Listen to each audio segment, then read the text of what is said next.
Hey guys, here's Louis.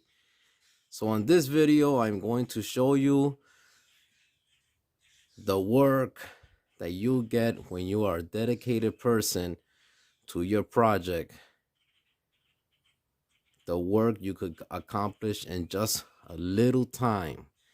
Like I always say, an hour a day is better than nothing. I always dedicate to a project an hour, the most 2 hours a day. All right. The longest hours I have spent on this GTO since I've been working on it is 5 hours straight one day and 4 hours another day. Anything else than that been 1 hour, 2 hours, 1 hour, 2 hours. And you guys will see soon of the progress that I have done on the trunk. It's a totally different car than when she came to my house. And I also going to share at the end of the video what's coming up next on the 68 Firebird. I miss working on this car. I need to go out of here so I could work back on the bird. So stay tuned. Okay guys, so here I have the left side of the trunk, which remember on a vehicle, your left side is always the driver's side. So this is the left side floor pan for the 1967 GTO that I have over here. I am fitting the floor brace. Okay, so this is a reinforcement floor brace that goes facing underneath the car, so it's going to be facing the ground. And there's a cage nut here that has a little movement, gets bolted down to the frame, and a bushing in between here. So when they sell you the 3-piece floor repair sheet metal for the GTOs, and I believe Chevelle's is also the same, they are going to come with 3 pieces of sheet metal. They also sell you a full floor, but to install the full floor, your car got to be pretty much apart, or at least I know your tail panel got to be off the car. And this one, the tail panel is not off the car, so my friend decided to buy the 3-piece. It will come with 3 pieces, so it's a 3-piece floor with 2 reinforcement brace, okay? One for the left side, which just happens to be the left, and one for the right side. And these things are aftermarket. They never are 100% perfect. So you're going to have little gaps, and you don't want no gaps. You want it to be as flush and tight to the floor as possible, okay? Have to be nice and tight to this panel. So I just took a hammer. I have a hammer. My hammer's over there. I just took a hammer and I beat it where I had to hit it to fit nice and tight. She's fitting nice and tight now, okay? I am ready to use my self-tappers. These are the self-tappers that I use, okay? That's the size. Do yourself a favor if you plan to use this method, okay? I love it. I told you guys many times before, I learned this method from my Firebird brother, Jonathan, at Vinyl Village Garage. It works beautiful. Practice is the key. Remember, practice makes you perfect at it. All right. So once you master using these self-tappers to do your plug wells, I mean, it makes your life so much easier. And I'm going to tell you why. Because like myself in the garage, I don't have nobody to be holding these panels for me, okay? And if you don't have too many vice grips or different selection of vice grips, because they have real long ones, real wide ones, I mean, it becomes costly. And if you're not doing these projects a lot, they're just going to be sitting around your garage doing nothing. Now, if you're constantly working on metal, go ahead and buy them. Why not? But if you don't have them, or you don't have many, you just have some, these are going to hold the panel for you in place, okay? So it's like the extra helping hands that you guys don't have, and that's why I love to use it, and I find it to be great. So what I'm going to do, I'm going to be marking it. Okay, you could put it about 1.5 inches away from each other. That should be more than enough. Okay, and I'll bring you guys back once it's done. And there goes the brace plugged weld to this floor pan. Here goes the other side. Very proud how everything's coming out. It's looking good. Clean up my welds and that's it. Ready to go on the car. All right, guys. So now I'm here at the trunk of the GTO, 67 GTO that is. And I just finished spraying some cold galvanized weld through primer on the gas tank brace and also on the floor pan where I'm going to be welding. Another reminder and another tip is to mark where your plug welds have to go. So I marked my original ones. You can see that line straight down. So I just know I'm going straight down. Make my hole to the sheet metal. I'm going to be using self tappers, putting them right where the original GM did it, and plug welding the floor to the trunk pan. I will be just tacking in this side for now. I measured everything. I pre-measure everything, so I know everything is gonna fit good on this side, which is the passenger side. Then I will do the driver side and then the middle. I would just tack weld this side, then I move to this side. Okay, when I finish tacking weld everything, then I will take the measurements for the middle floor and cut where I have to cut it, lay it out. Then my plans is to remove it and finish welding the trunk pan completely each side, then start on the middle.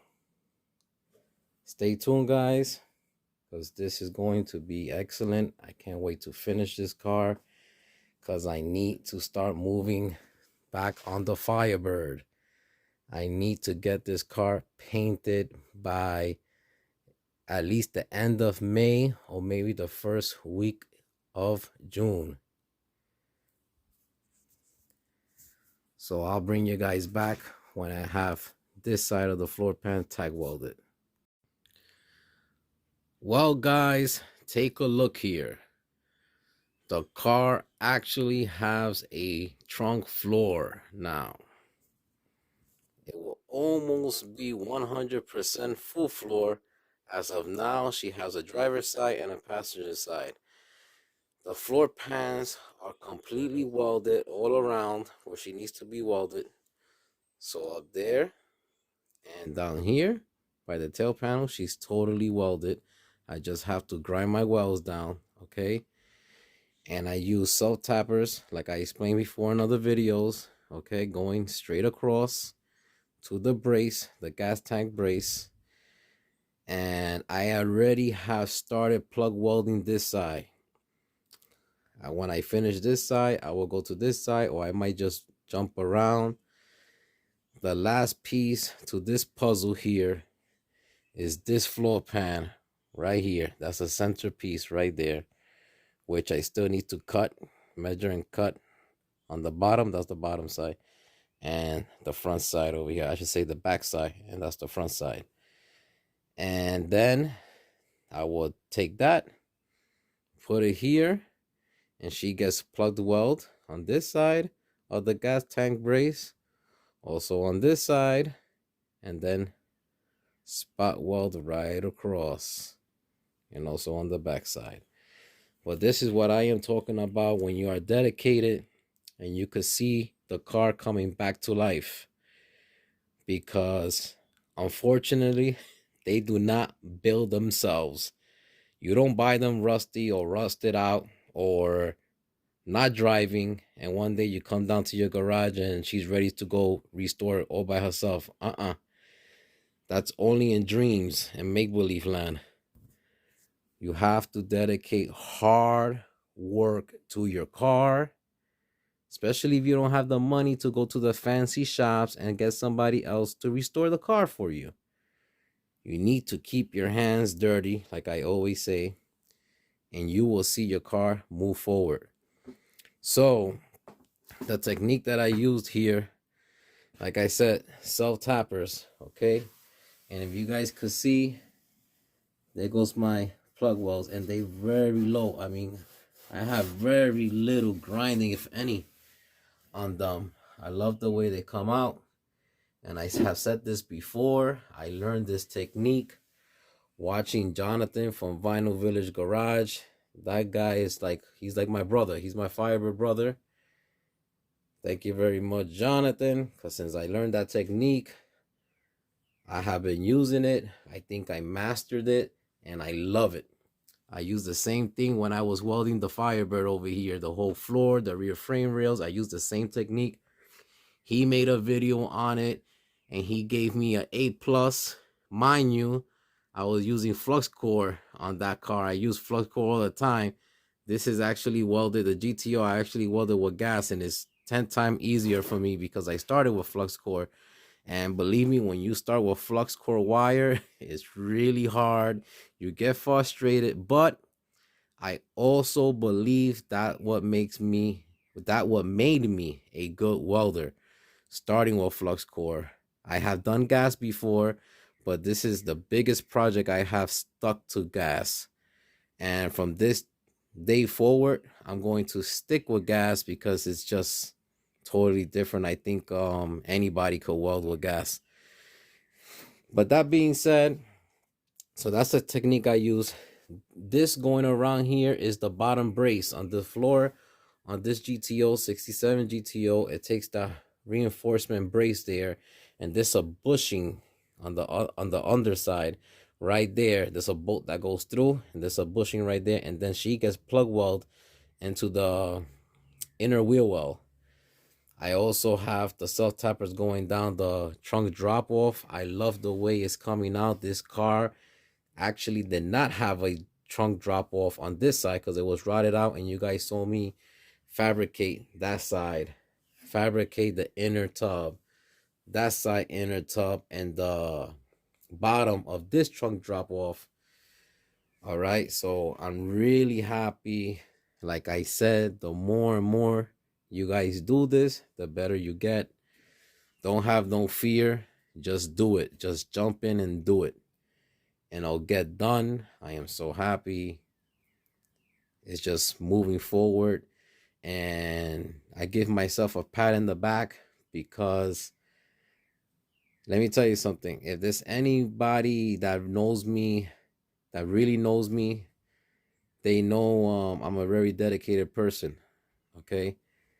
I have a regular 9 to 5. When I come home and I have to take care of my kids, well, that day I won't touch the car. But the day the missus is home and she could take over the kids for a little bit while I played cars down in the garage for a little bit, this is what I accomplished here, right here.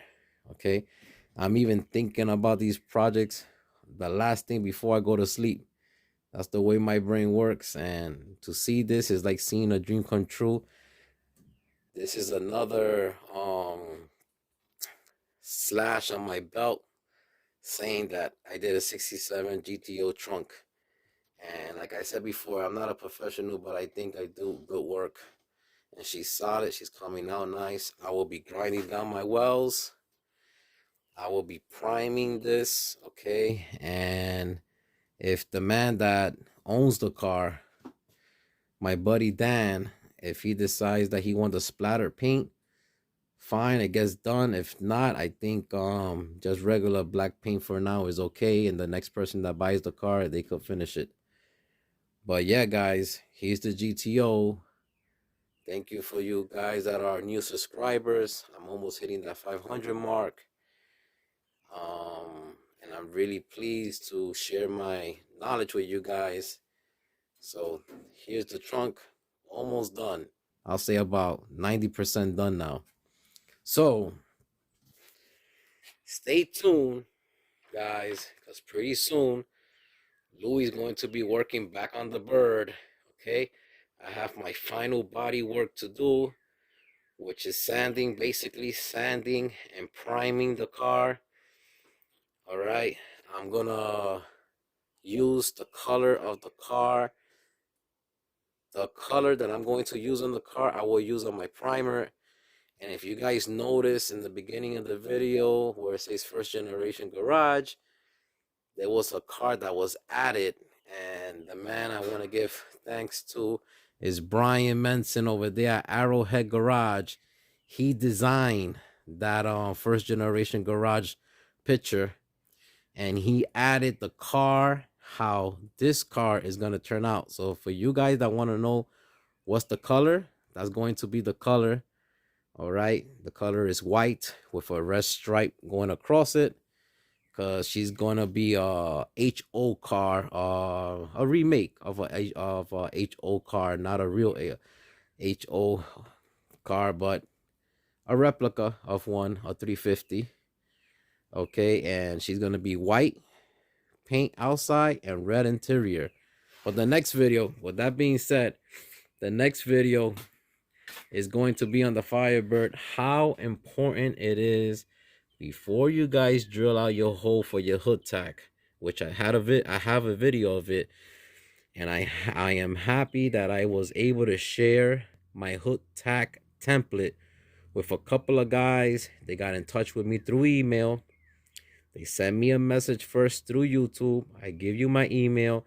You get in touch with me, and I'm more happy to make a template out and send it to you guys. And I have sent a couple to a couple of guys. They have it. But it's really important to have your hood tack in your hands before you go cutting out any hole.